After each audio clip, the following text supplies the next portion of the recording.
What's up? Got a couple more minutes, y'all. We're gonna let this screen save the show, and we'll be into it in a couple of minutes, like 2, 3. Give a shout out to the people that's showing up this morning. John McCat Attack, Fowler, 48, Just Call Me, X. And I can't even say the Mr. Stuffings, okay? I can't even say that. Mr. James McStuffings. Yeah. What's up, y'all?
All right, y'all. Good morning. Good morning.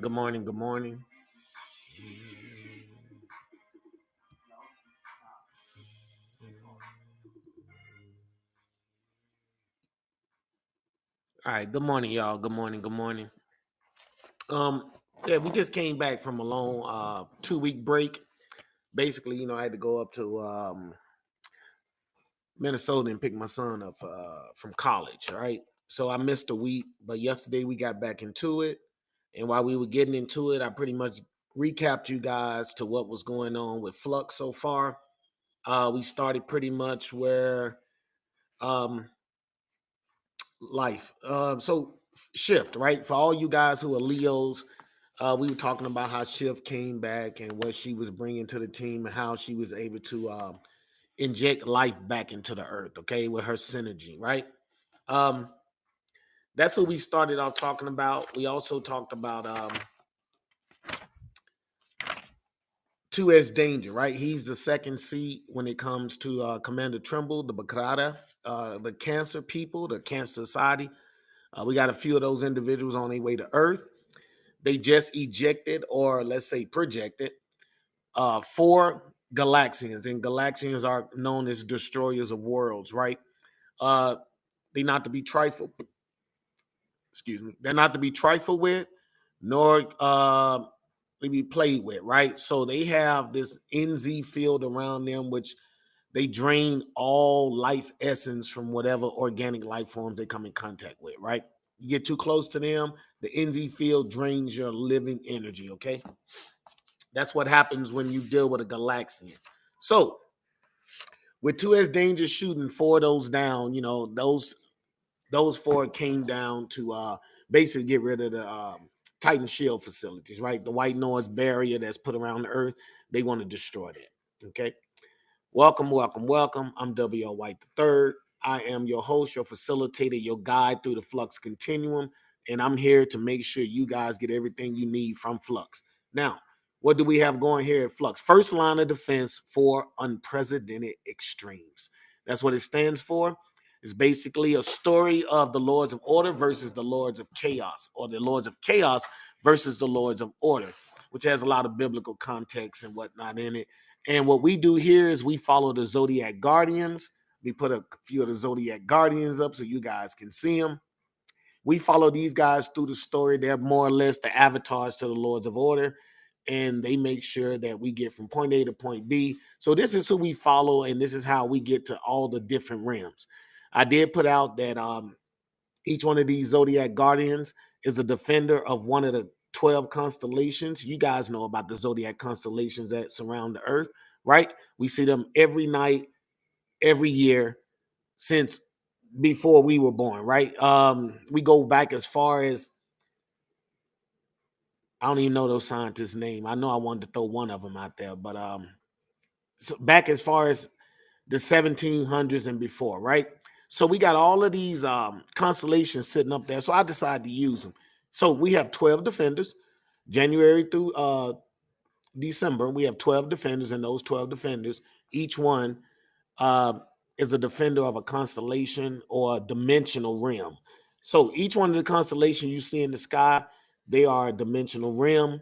Though we can see some of the stars, we cannot get to the planet. The planet vibrates at a different rhythm than we do. So even if we flew all the way there, we could not see it. So we have to, have some way to vibrate at a certain frequency, and then we would be able to like actually physically and interact with the planet and the citizens. So what we doing with these Zodiac Guardians, each one of them goes to their world. They have an omniversal star, which is um, a star that shines simultaneously um, through every dimension, every realm. It's shining, right? No matter where you see it, it's shining because it's omniversal. That means it can shine across multiple dimensions at one time. Basically, these guys go to the planets. They find lost civilizations. These lost civilizations are some of the lost civilization that was once upon a time here on Earth. And we say, hey, what happened to this society? Well, they were transported to one of these constellations during one of the alignments. Okay, that's pretty much how we do it here. And they are there to protect Earth from otherworldly influences. Okay, but because of what's coming, our Zodiac Guardians have to go to those places, and they have to grab some of those people and some of the core, and I call them ethereal keys, right? These are keys or cosmic artifacts that allow these people to exist on a planet that, once upon a time humans couldn't exist on. So these keys allow people to survive. Anyway, let's get into the story. We talked about Shift yesterday. We talked about Jackson Swade. So Jackson Swade was the guy that was on the plane, right? He humble on his way to new beginnings. Jackson Swade was at a contract with Thermodynamics, the top tech company in the flux continuum, and he was on his way. So yesterday we found out he just came back. He was at the Hadron Collider in France. Uh, it's on the border of France and Switzerland, if I got that correct. And it's called CERN. I forgot what CERN stood for, ladies and gentlemen, but it's the CERN Hadron Collider that's overseas, and that's where he appears at. Um, the Hadron Collider fires, his orb sucks up all that nutrient energy, and we find out that Jackson Swade is no longer Jackson Swade. He's Adam, but he has some deficiencies going on with his suit. He sees other people that look like him, other guardians in spacesuits, but they can show their face, and he wonders why he can't take his mask off. So we know something's going on, but we're getting ready to find out today what's going on. So we did the first half, the shield of Gemini. Now we're going to go into the angel of Gemini, and that would be Asita, right? Asita is the second half of the Gemini mob squad, if you will. So Gemini, there are two. One is Adam, he's a human, and she is an AI. So we do hear Adam. Adam can hear her when she was getting ready to reboot. Nobody else can hear her. He's the only one. So she's in his head, if you will. Now, what we do, this is the last sub chapter in book one. Starts on page 116. Going to a page 119. So what we're going to do today is we're going to give you guys that, right? We're going to give you the last subchapter. It's the artificial intelligence simulacrum information technology assistant, ASITA for short, right? AISITA. So ASITA has an acronym too. So she's an AI. And she's basically going to dive into the orb. So there's an orb in Adam's chest. Jackson Swade, right? He woke up. There's an orb in his chest. He hears the computer say, "Hey, we're going to reboot the AI." And when she reboots, she's able to interact with the orb. So what we're getting ready to find out now is what's in the orb. Okay. I just want to give a shout out to all the people who showing love. For those who share, hey, I appreciate it. I know this can't be Wally West one too. Anyway, I had a guy that was my supervisor in the military. His first name was Wally. His last name it wasn't West. I can't Garcia. Garcia. Okay, so that's not Garcia.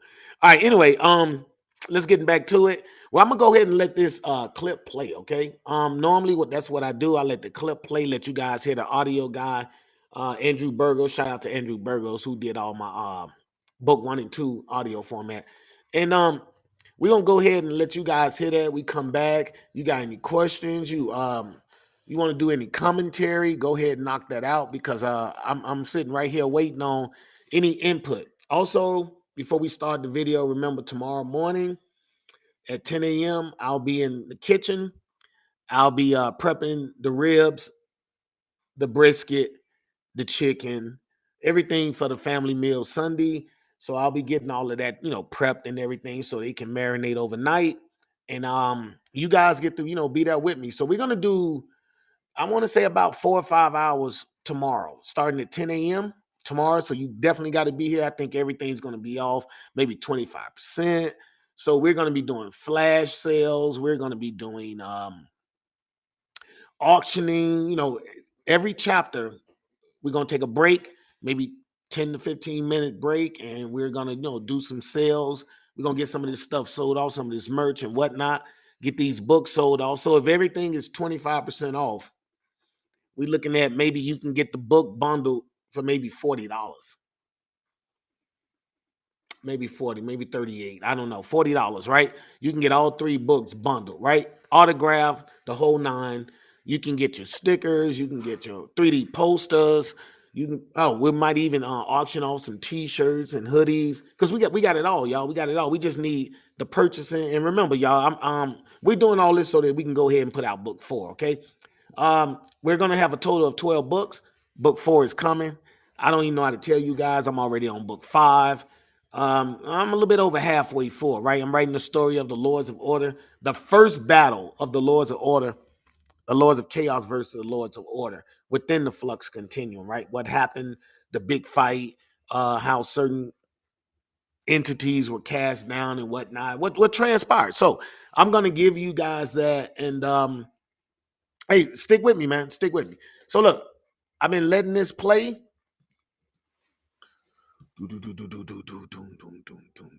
Let's see. So, bam. Let me go ahead and take this off.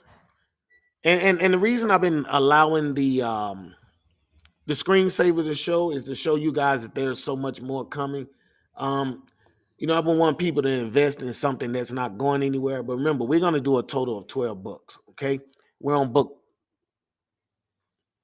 5 right now. We've published 3 books, and we're preparing to publish the 4th book. So to keep the story going, to give you guys the input, I will be looking into a few things. I got one of my sponsors is telling me that we got a network. I think in Tucson, Arizona, we'll be going to probably, I want to say the 15th, because we never got to the Urban Nerd Con. It was canceled. So again, we keep moving, right? So now we got something that's happening out here in Tucson, Arizona. It's more of a business convention, but I mean, Flux is a business, right? So we're probably going to be a vendor there, let people see what it is that we're doing. We're definitely going our way to make sure book 4 gets published. by the end of the year, so you guys can keep the story. For all you guys who've been hanging with me since day one, I had people come and purchase book 1, then they came back, got 2, 3, and now they looking for 4. So I got to keep it going, y'all. Y'all catch up when y'all can, and just know that we out here busting our butts, okay? I'm gonna go ahead and put this clip on for you guys, so you can go ahead and get it. This is a CETA, okay? And a CETA is the Artificial Intelligence Simulacron Information Technology Assistant.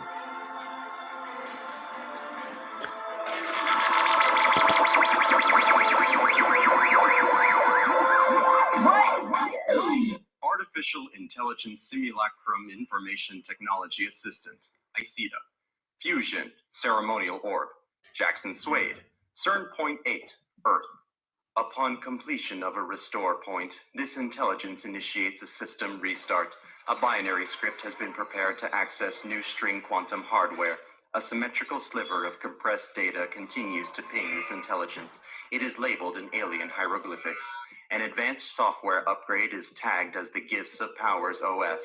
As this intelligence launches the executable in the sliver, a doorway opens granting access. There are trillions of digital impulses traveling within the confines of the sliver.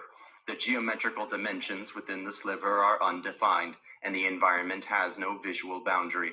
This intelligence scans a file which contains program utilities and applications. The file is uncompressed, and the data scans reveal particle manipulation settings. This intelligence runs a security scan of the files. The Imperial Codex is located. It is the executable file which contains the digital access key.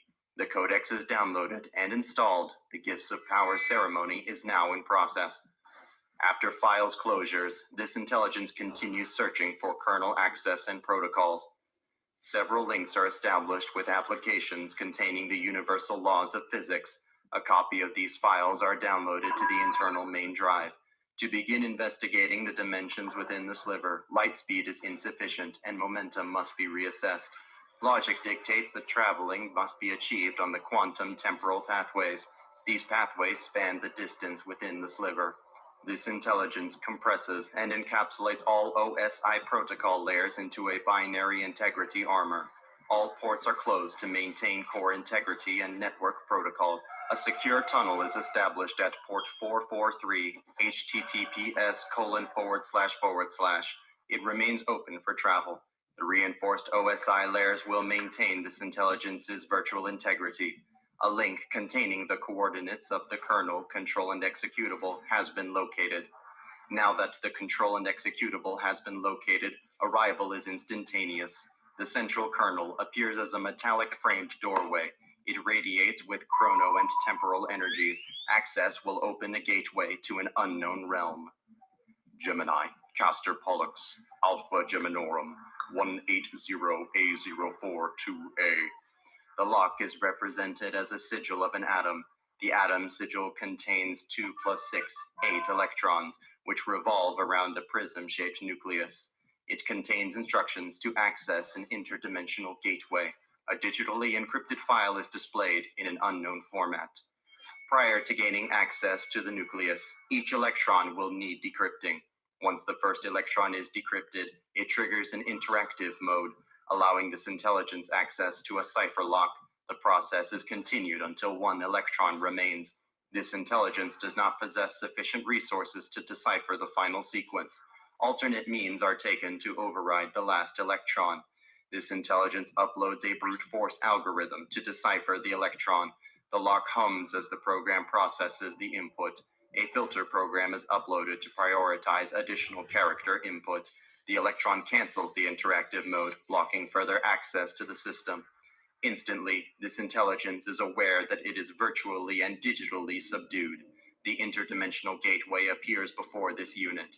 As attempts are made to escape or evade, the gateway begins the process of absorption.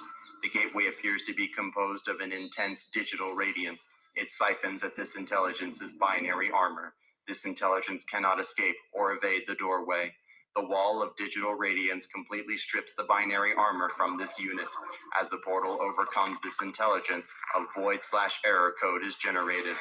This intelligence's digital data matrix is now exposed to the fusion's power source, a bioengine network that interconnects the human, and this intelligence is being severed.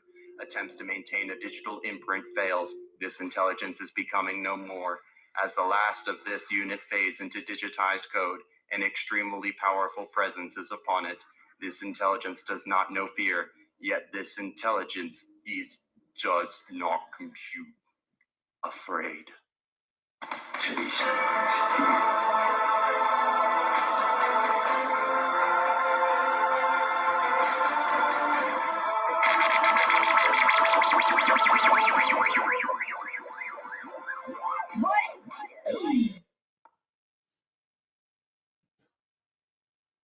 Okay. All right, we back. So, as you guys heard, today, the last sub chapter in the book, I'm letting you guys know that even the AI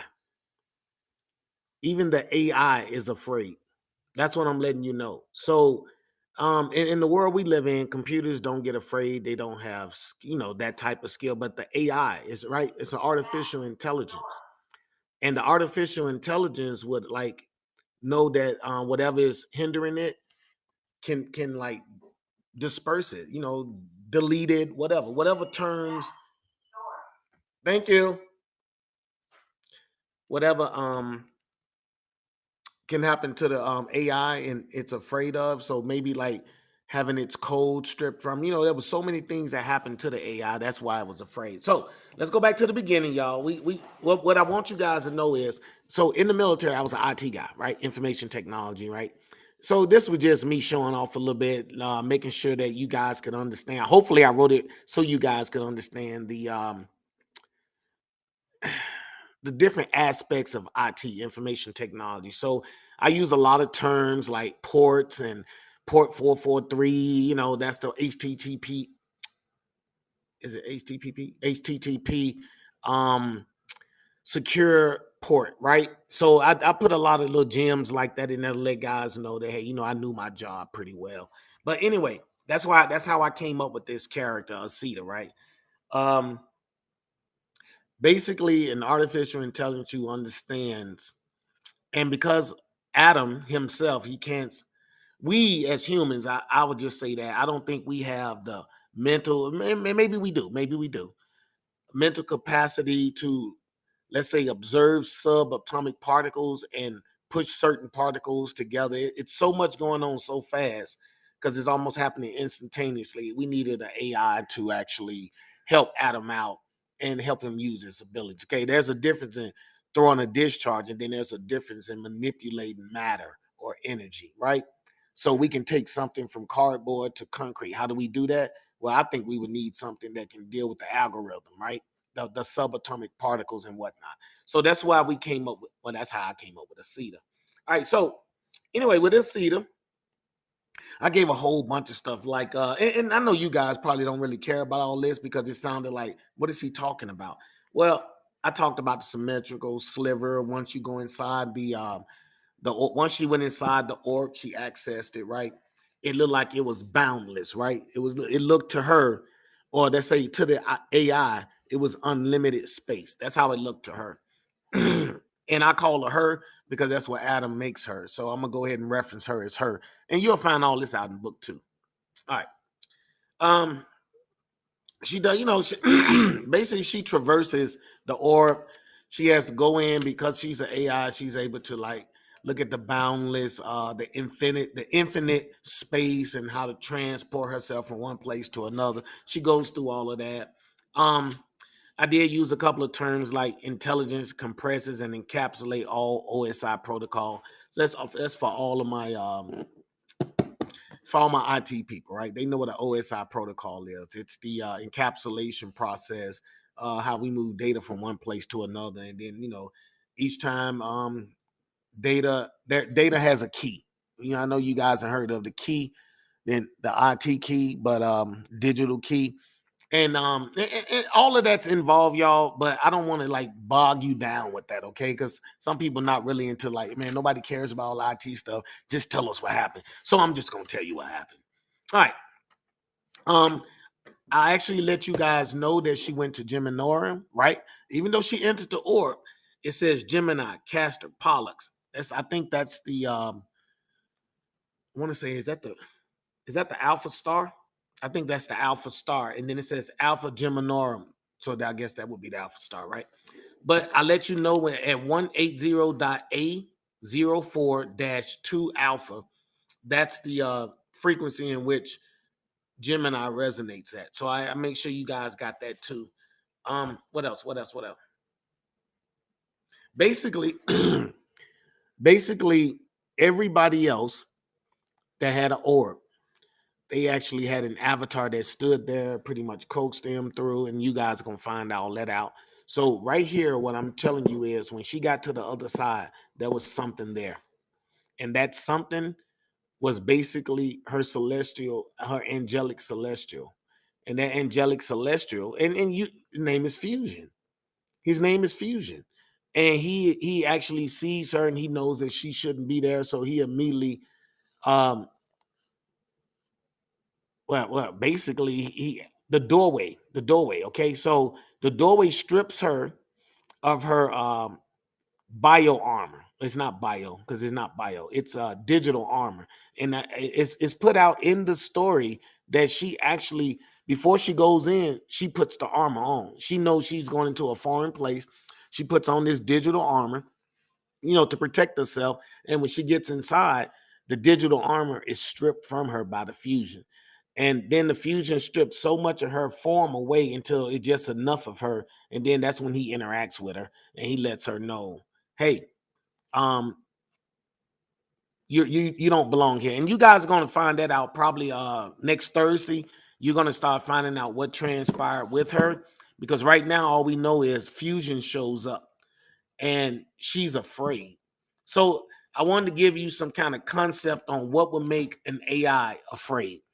Well, things that humans deal with, I would say the programming says, hey, we shouldn't be, a computer wouldn't be afraid. But with everything that's going on, with how the computer is able to go into this space that doesn't technically exist, right here where she is, and that's her impression of it. The space doesn't exist, but she's there, and then something basically strips her body parts away, basically, right? It strips her armor from her, it strips her form away from it, and leaving basically, I want to give you guys an idea of like a head, and maybe some of her upper body is still, existing so that the entity can interact with it. That's what's going on. So that's pretty much it, y'all. That's the gist of it today. And I know I did a lot of writing, a little IT writing and everything, but that was to give you an idea that I know what I'm talking about when it comes to computers because I spent 20 years doing computers. That's just what it come down to. I did 20 years doing computers, and I wanted everybody to know, hey, I put in some work, so I was able to actually write what I wanted to write and able to, use IT in a different way. So that's what we use an ACETA for. ACETA will be the intelligence that allows Atom to bond subatomic particles at almost instantaneously, right? So we humans, we couldn't do it that fast. We're not made like that. But the AI can, right? Because it knows different algorithms and whatnot. Okay, so that's it, y'all. I mean, if you guys got any questions, I'm here, right? I'm gonna be here. I'm gonna put this screensaver back on. I'm gonna let it ride. Um, and I'm just waiting, y'all. I'm just waiting.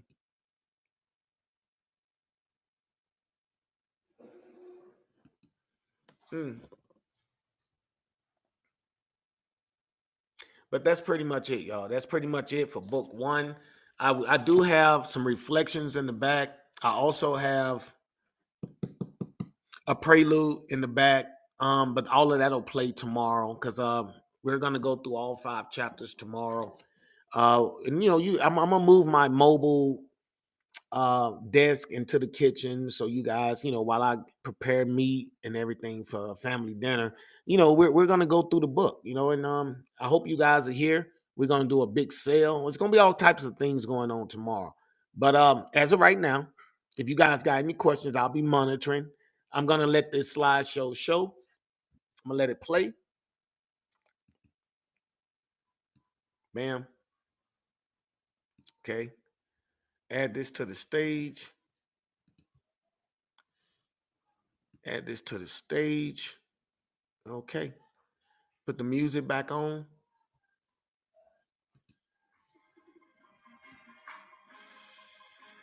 You guys hit me up. I mean, I'll be monitoring, okay?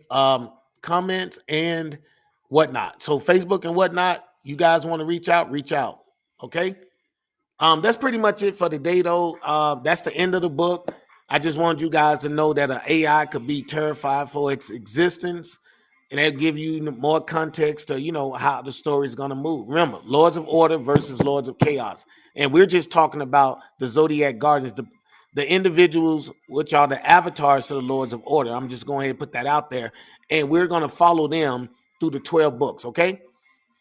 Prepare yourself.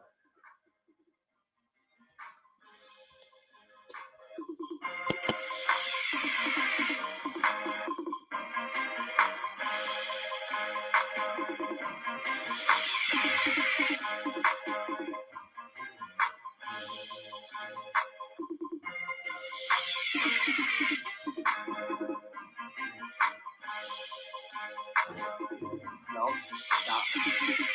Record.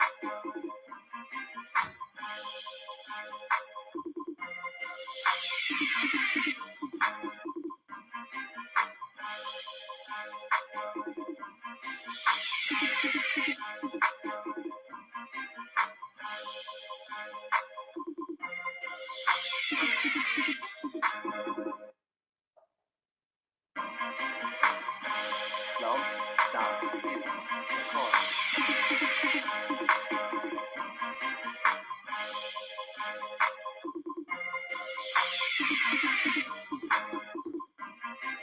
No, stop.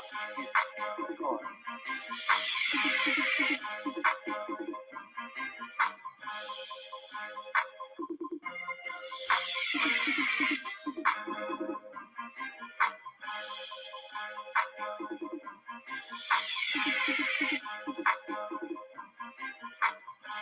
No, stop. Record.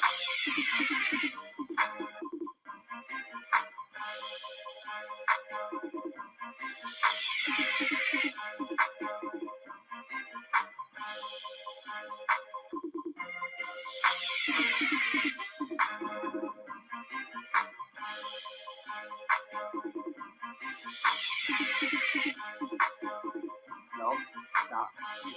Record.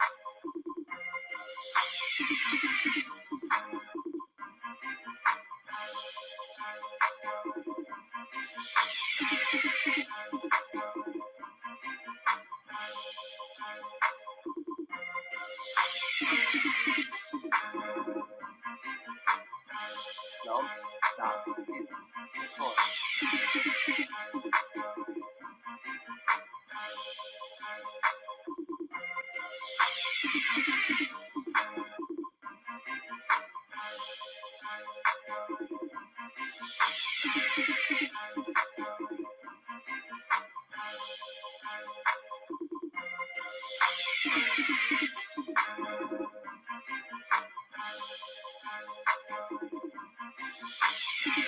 No, stop. Record.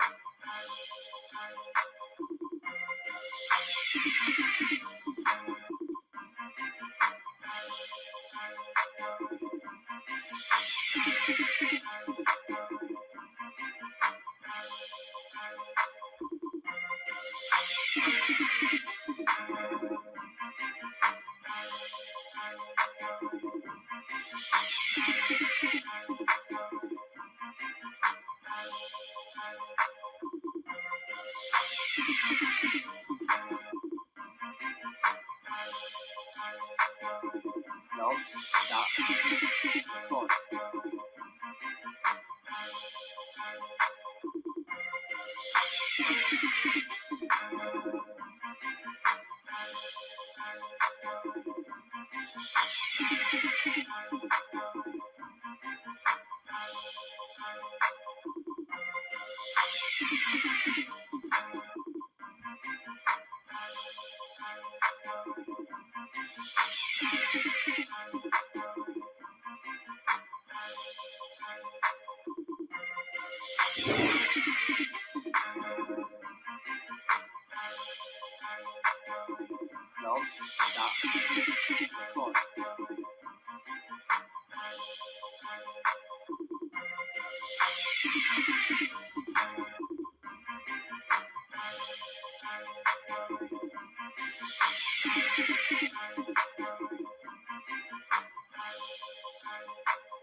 Flaumt, da, Gift, Rekord.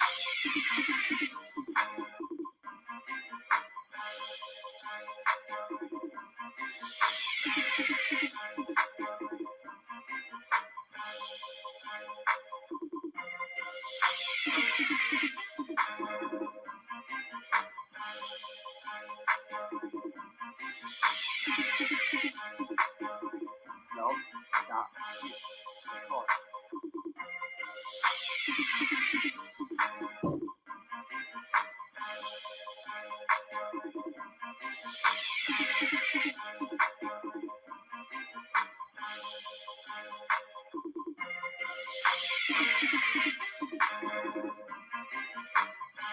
Flaumt, da, Gift, Rekord.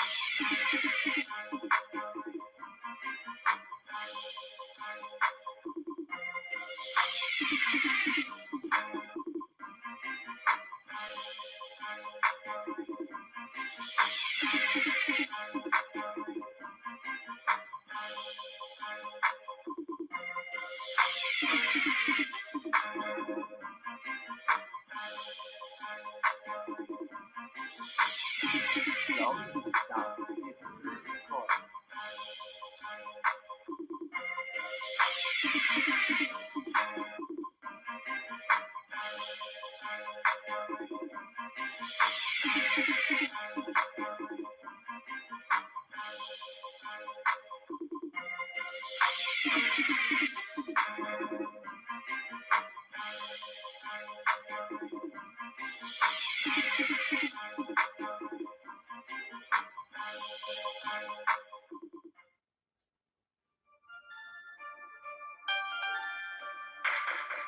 Flaumt, da, Gift, Rekord.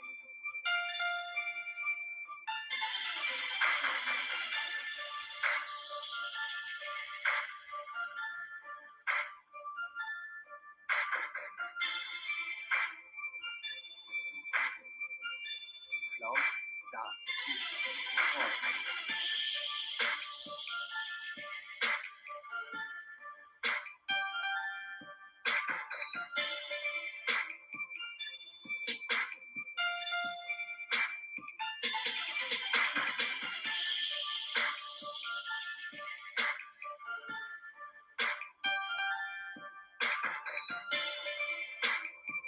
Flaumt, da, Gift, Rekord.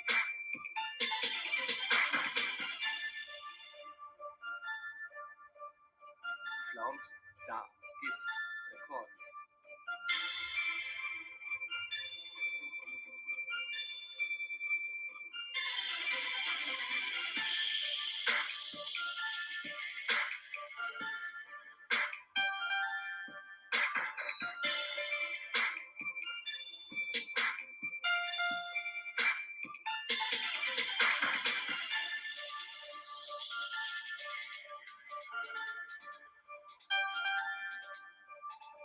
Flaumt, da, Gift, Rekord.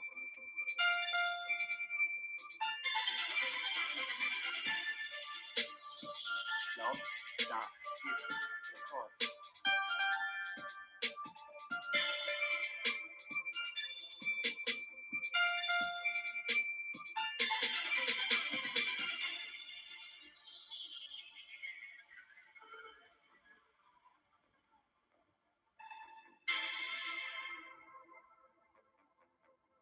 Flaumt, da, Gift, Rekord.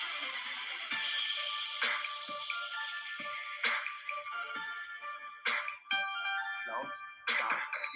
Rekord.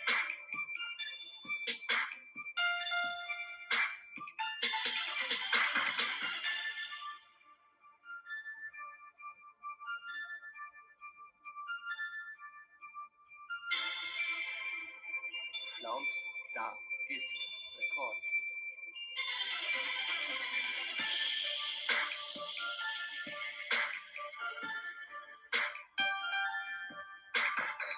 Flaumt, da, Gift, Rekord.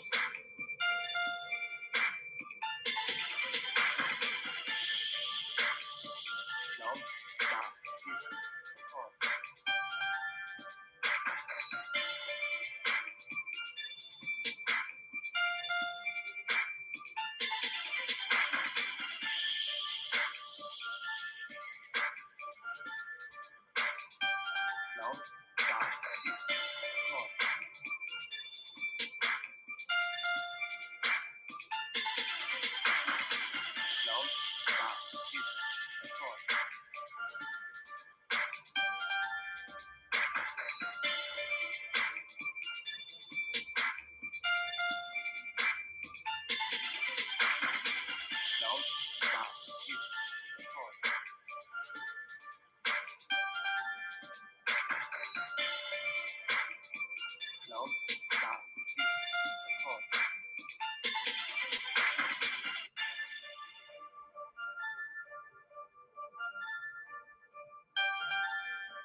All right, y'all. I'm gonna go ahead and bring this down so I can go ahead and start getting ready for tomorrow, y'all. Got to move stuff around. Got to shut down, bring it back up, the whole nine. Um, make sure y'all remember the TGIF. Thank God it's Friday, right? Right. Enjoy your weekend, and for all y'all who got time, y'all come back and see me tomorrow, okay? And we're gonna do 5 hours tomorrow, probably. Later.